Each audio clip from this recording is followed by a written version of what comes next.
Hola amigos, como siempre bienvenidos a Ponte en órbita por vertvnoticias.com. Antes de entrar en materia de programa, quiero conversarles un poquito acerca de la configuración planetaria, cómo están los planetas por allí.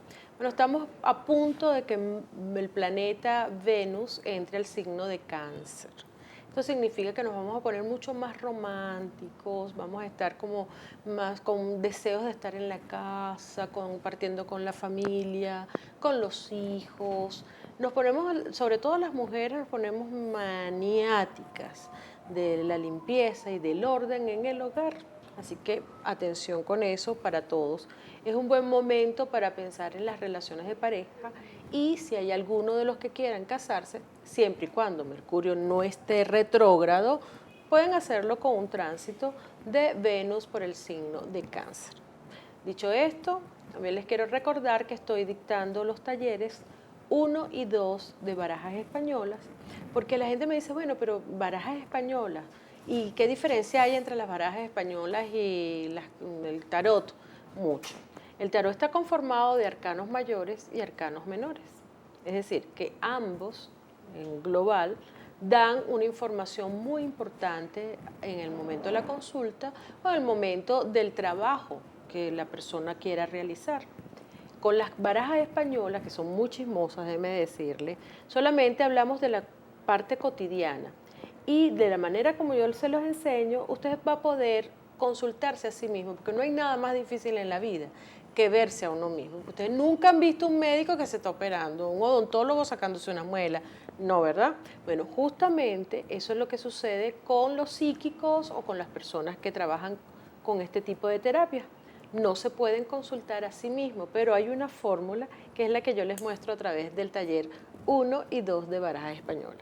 Si estás interesado o interesada, simplemente ponte en órbita, todo pegadito y solamente una E, ponte en órbita, @gmail.com o 0416-625-1020, así como también si deseas hacerte una consulta. Dicho esto, ahora sí entramos en materia del programa de hoy, que por cierto va a ser muy interesante, porque tenemos a una escritora, y por aquí pasan muchas escritoras, pero yo quiero saber muchísimo de esta escritora, porque ella es comunicadora social, productora, prácticamente de la cuna pasó a producir y meterse en el cine.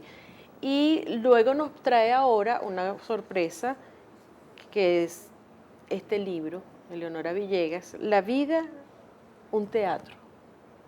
Cuéntanos un poco, gracias por venir. Hola Jacqueline. Bueno, mira, este libro, la idea de este libro la tengo yo desde hace bastante tiempo, pienso. Porque cuando yo estaba pequeña, mi papá me contaba una cantidad de anécdotas y de historias sobre teatro en distintos pueblos de Venezuela y de otros países latinoamericanos. Me contaba historias de viajes en mulas, situaciones graciosas que se ocasionaban en estos viajes porque a lo mejor no encontraban hospedaje y tenían que disfrazarse de obispo y entonces meter un cuento de que venían de yo no sé dónde para que les consiguieran el hospedaje allí. Y total es que para mí todas estas historias y anécdotas eran más interesantes y me gustaban más que La Caperucita Roja o que Hansel y Gretel, y las disfrutaba muchísimo. Más adelante en la vida empecé a entender que estas anécdotas eran las anécdotas de la familia de mi papá y de mi papá, de su mamá, de sus tías y de él mismo y de sus hermanos.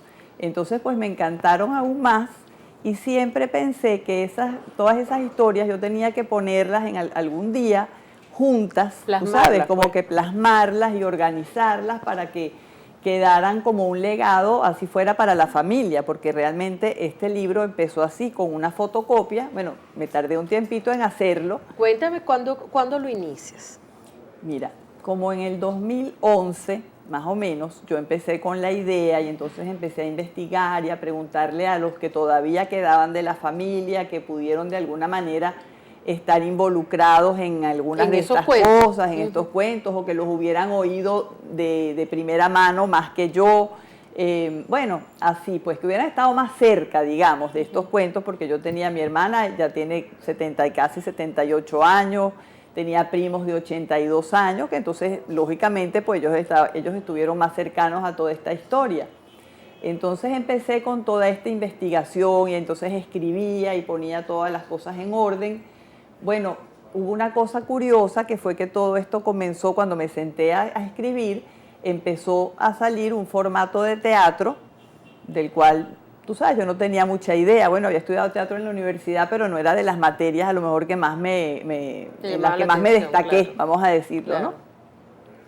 Y entonces, bueno, empezó a salir así y no, la verdad es que yo no entendía muy bien por qué, pero después, tú sabes. Que los personajes que estaban aquí, con los cuales tenías tu referencia por tu padre o por tus familiares, comenzaron a hacerse vivos en la escritura. O sea, comenzaron sí a salir espontáneamente. Sí, así fue. Así fue, y yo pienso que por eso fue que salió el formato de teatro. Claro. Porque, bueno, la historia comienza en 1895, cuando estas tres niñas, entre los 10 y los 13 años, van a una audición para una zarzuela que estaban montando los hermanos Ruiz Chapellín, que eran unos, bueno, de las personas de teatro que más estaban produciendo teatro en ese momento. Y a las niñas las eligen para trabajar en esta zarzuela. A las 3. A las 3. Esto me lo cuenta Fernando Gómez, este gran actor venezolano que acaba de morir de 98 años hace unos meses, porque su mamá también fue elegida para actuar en esta zarzuela junto con mi abuela y mis otras tías abuelas, mis dos tías abuelas. Entonces, bueno, ellas de allí, de niñas, pues empiezan a ser actrices de teatro y yo no sé cómo, la verdad, terminaron ya cuando tenían 18 años o 19 o 20 años en actrices de vodevil. Ajá. Yo no sé si es porque, bueno, yo quizás por la edad. No sé si yo pienso que porque montar zarzuelas en aquella época, a principios del siglo XX, claro, era muy caro, era muy costoso, entonces, y más difícil. Claro. Entonces, supongo yo sí, que para darle el rango, ¿no? Claro, digo yo sí, entonces yo supongo que todos estos productores de teatro pues decidieron representar los sainetes y entonces les llegaban estas canciones y piezas de vodevil de Europa y entonces las habrán montado y les habrá salido mucho más barato y era mucho más sencillo, ¿no? Claro. De representar. Y bueno, ese es el comienzo de la historia. Qué bueno. Sí. Eso es entonces, cuando ellas llegan a los 18 años, están en eso. Y a partir de allí, ¿qué surge?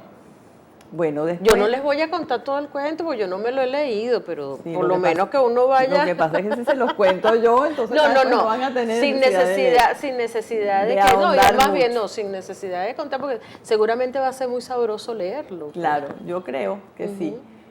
Bueno, porque narra toda esta historia que es desconocida en los registros del teatro venezolano. No aparece esta parte del vodevil yo no la encontré por ninguna parte. Claro, entonces, no hay referencia. No existe la referencia. Entonces, bueno, yo sí la sé porque te digo que mi abuela y sus hermanas eran las actrices de vodevil y de allí, mi abuela se casa con un actor que se llamaba Miguel Portocarrero y con Miguel Portocarrero ella se separa, digamos, de sus hermanas. Trabajo, bueno, ahí termina, en verdad, la historia esta porque una de ellas se casa y se va a Ciudad Bolívar, la otra también se casa con otro actor y trabajaba por su lado y mi abuela sí siguió con su propia compañía de teatro, con su esposo Miguel Portocarrero. Ya mi abuela había tenido a mi padre fuera del matrimonio con mi abuelo que se llamaba Guillermo Tell Villegas Pulido y mi papá pues creció también en las tablas, pero él creció detrás, pues, ¿no? De bambalinas. Él se encargó desde muy pequeño de todo lo que tenía que ver con la producción. Exacto. Y quizás por eso también tú eres productora, ¿no? Sí, seguramente. Comenzaste por allí. Claro. Entonces, bueno, toda esta historia deriva en que mi papá, desde muy joven, tenía 17 años, se hace el productor y el agente de una hermanita, de su hermanita, que se llamaba Carmen Portocarrero, que le decían su nombre artístico, era la Bella Carmencita. Y la bella Carmencita era como una niña prodigio del canto, del baile, de las tablas, era como una Shirley Temple, sí, latinoamericana. Pues, sí, y entonces ella se presentaba en teatros en Venezuela, en Colombia, en Panamá, y mi papá era su representante artístico.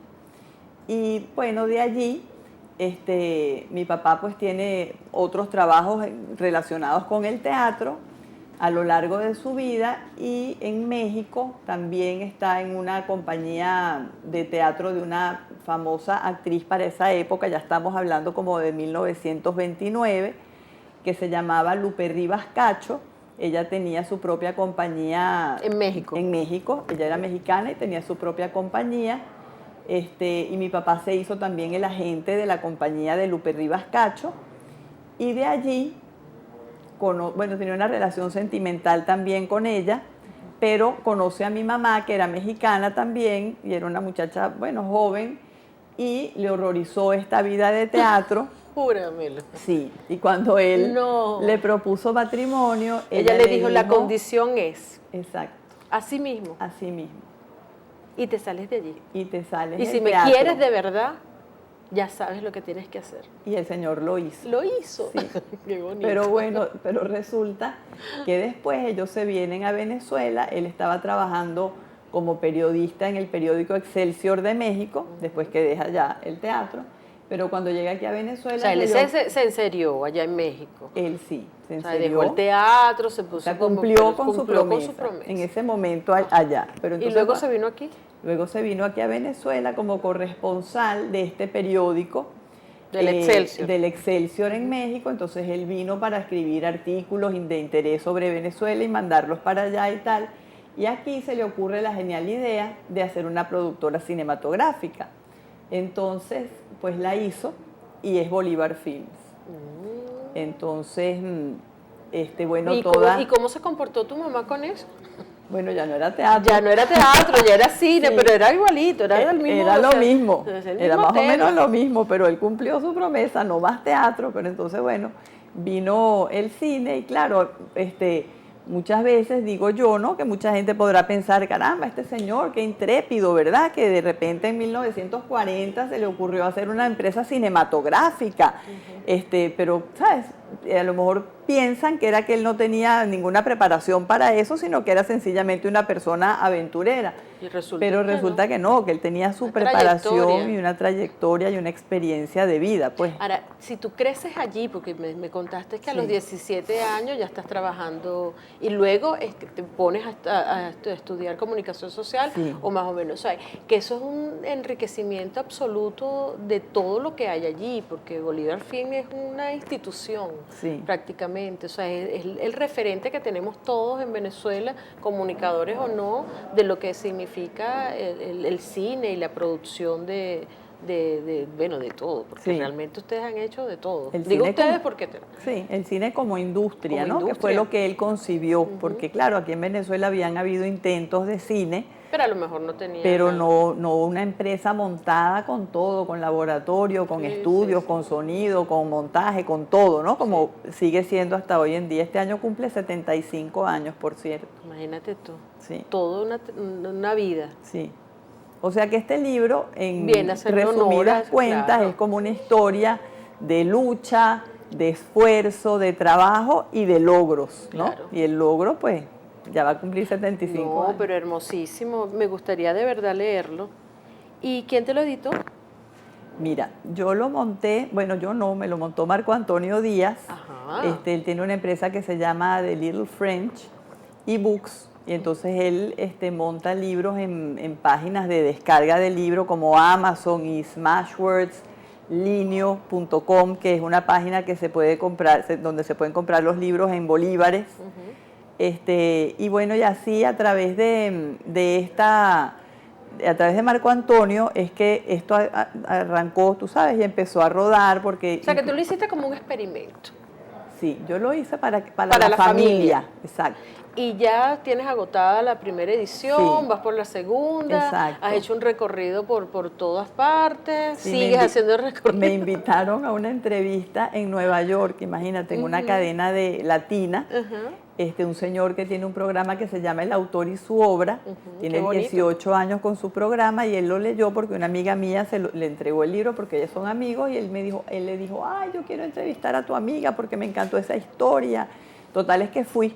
Además que desconocida, muy desconocida, porque la gente se puede imaginar, suponer, además que en esa época, 1800, es muy poca la referencia que se tiene de este tipo de espectáculo, Sí. mucho más, tú lo viviste, bueno, tu abuela, es tu familia, o sea, tienes la información de primera mano, ¿no? Sí. O sea, son también héroes que se quedaron en la historia y que nadie los destapa porque no los conoce. Porque no se sabe que existían. Porque no se sabe que existían, pero realmente es así. Sí. Qué bueno. Y es el antesala a la fundación de Bolívar Film. Exactamente. Qué bueno, de verdad. Sí, es una bonita historia. Ajá, cuéntame entonces, ¿y estas señoras tú les colocas el mismo nombre o tienen? No, tienen todos sus mismos nombres. Sí, mi mamá, Cuéntame todos los cómo los personajes que transitan la historia tienen sus nombres de pila. Cuéntame tu mamá, ¿qué dijo? Bueno, de esto nada, porque mi mamá se murió Oh. hace como 12 años, 13 años. Pero no te vayas a creer, a mi mamá no le hubiera gustado tanto, porque ella no era... Bueno, para decirle, o brincas o te encaramas, claro que no le hubiese gustado nada de esto, ¿no? En mi casa no era un tema, tú sabes, que era como la sobremesa. Ay, vamos a hablar de las abuelas que bailaban vodevil. No, para nada. Yo creo que, no sé, mi papá como que a lo mejor vio que yo era como la de, ¿sabes? La que tenía la sensibilidad, digo yo, y por eso me echaba todos estos cuentos y me empapó. ¿Y cuántos hermanos son? Somos 3. 3. Sí. ¿Y cómo ven tus hermanos? Bueno, ahí, tú ¿Tampoco? sabes, están más contentos ahora. Mi hermana sobre todo, mi hermana está bastante contenta ahora, pero como te digo, no era el tema favorito en la familia. Ahora, ¿cómo te sientes tú con esto? Yo feliz. Feliz. Yo me siento encantada. Además que estás honrando a tus abuelas. Claro. Estás honrando a tus ancestros. Yo es una digo, belleza. dándole su lugar en la historia, Claro. como digo yo, porque no lo tenían y valía la pena que lo tuvieran. Y que se les reconozca, claro, todo el esfuerzo y el trabajo que hicieron. Se les reconoce incluso también a tu papá y a tu mamá, porque también es parte de eso. Así es. De verdad, Leonora, una bellezura esto. Gracias por haber asistido aquí al programa en Ponte en Órbita. Bueno, hablaré con Marco Antonio. Ajá. Para yo tener la oportunidad de leerlo. Ay, buenísimo. Y ya yo mandé a hacer la segunda edición. La segunda edición. Bueno. Entonces, en lo que los tenga, te voy a traer uno. Por favor, firmadito y por todo lo como debe ser. Claro que de verdad, sí, muchísimas seguro. Gracias por haber asistido aquí al programa Ponte en Órbita, a todos ustedes también. De verdad, gracias a Bay Brujas y a mi querida gente del Paseo Las Mercedes French Group, donde está Marilú, Luisa Amalia, Tayolanda, Jean-Pierre, todos ellos me atienden perfectamente para tener esta imagen que tengo aquí. By Brujas, con estos bellos corazones que tengo yo puestos aquí. Mira, un corazón. Pasa que es un corazón amarillo en el día de hoy. Bueno, Chaito, gracias.